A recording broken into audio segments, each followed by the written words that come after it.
This is Haja Sarika binti Sumari, my late great-grandmother, or as I lovingly called her, Nyai Yot. Nyai Yot wasn't the kind of person who expressed love and affection through words. In fact, if I ever said I love you, she'd roll her eyes in so-called annoyance. But her actions, those spoke volumes. Every meal she cooked, every thoughtful gesture, those were her ways of saying, I care about you. During Hari Raya, I'm not much of a lontong or ketupat person, but she'll always ready rice for me during Hari Raya, and she'll always say that, hey, there's rice, go and take your rice and eat up, That's how I remember her lah. I miss her so much. I can tell you she is a very independent person. She still continue working and she supported me for my education at Singapore Poly. I remembered when we were young, we would always have homemade prata for breakfast. She was the glue that held our family together, the one person who could gather everyone in this house, whether for a simple meal or a grand celebration. This house wasn't just a home because of its walls or rooms. It was a home because of her. Her love, her warmth, her presence made it a home.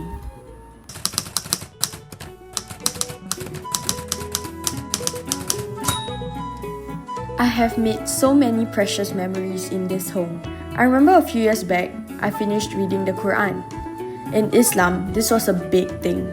And the first place I went to was ghim. When I told Nyai Yot the news, she grinned widely and hugged me very tightly. My memories of Nyai Yot are deeply personal, but they're not mine alone. Everyone in the family carries a piece of her in their hearts. She was a very good cook. I remember at the age of 70, she went to this mosque. The mosque, they have activities, so she attended this learning cooking lessons at the mosque. So she came back with recipes for nasi biryani and also Indian rojak, and she actually made them, and they were very nice. And at one time during Hari Raya Haji, I told her, why not we try making Indian rojak instead of the usual lontong, and it was a crowd pleaser. One time, I was playing football, and then I sprained my arm, and then she told me to wash up, and then go to her, and she urut for me. She massages my hands. That was I still can remember vividly until today. My favorite memory is I got married there. I got married there, including my two older brothers. They also got married over there at the ghim flat. That's one of the greatest memories I have of the ghim flat.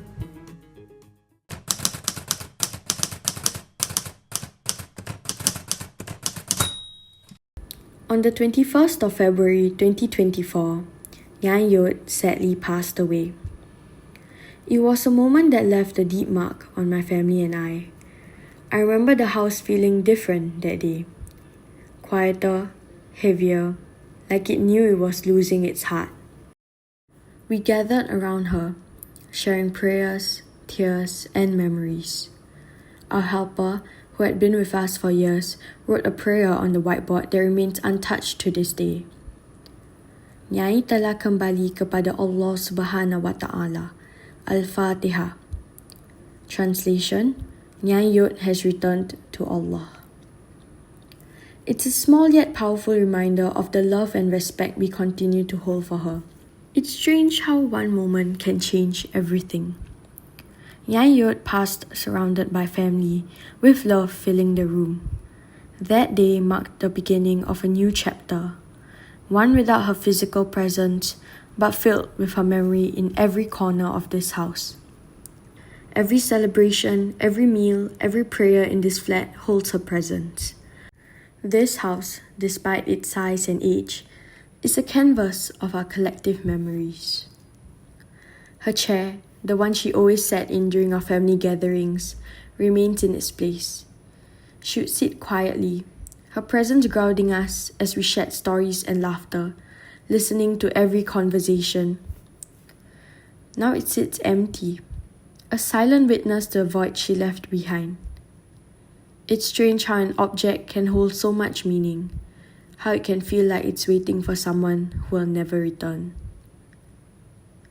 Her absence is felt in every room of the house, yet her presence lingers in small, meaningful ways. These are all small but powerful reminders of the life she lived and the love she gave.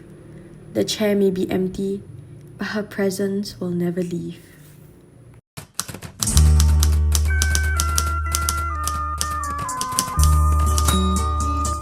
Filling the emptiness Nyai Yot left behind hasn't been easy. While many things have changed since her passing, I've learned to appreciate the time I have left with this flat, and I continue to remain grateful for the people who continue to bring life to my second home at ghim. What's my favorite memory of ghim? It would have to be the surau downstairs the block, because at that time when I grew up here, that was like the focal point of the Malay Muslim community. Is like everybody knows everybody, and then when they look at me, they say, "Oh, you are so and so's daughter. You live on the 8th floor, right?" Yeah. Yet, we continue together to share meals and memories, trying to carry her legacy forward. Yang favourite dengan Nyai Yot masa nak hari raya. Kalau nak hari raya, dia yang sibuk. Bukan satu pasar dia belanja-belanja, banyak-banyak pasar dia pergi. Itu tak cukup lah, ini tak cukup lah. Semua nak apa? Nak kasi kenyang anak-anak dia dengan cucu-cucu dia. This year, during the eve of Hari Raya, I was finally allowed to step foot into the kitchen to help after years of being told to wait in the dining room and watch television while they cooked. It felt like I was in the shoes of Nyai Yot as I watched the chaos unfold before me. This flat in ghim, though small, holds a world of love and time within its walls. It's a living memory of our family's laughter, struggles, and love through 4 generations. Goodbye for now.